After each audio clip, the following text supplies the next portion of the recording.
जब लग नाता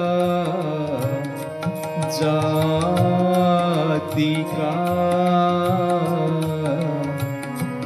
तब लग भक्ति न होय। जब लग नाता जाति का, तब लग भक्ति न होय। नाता जोड़े गुरु भजे, भक्त कहावे सोय।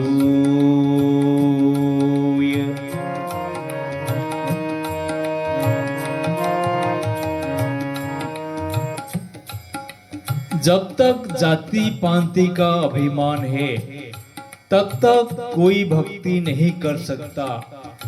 तब अहंकार को त्याग कर गुरु की सेवा करने से गुरु भक्त कहला सकता है, गुरु भक्त कहला सकता है। राधे राधे।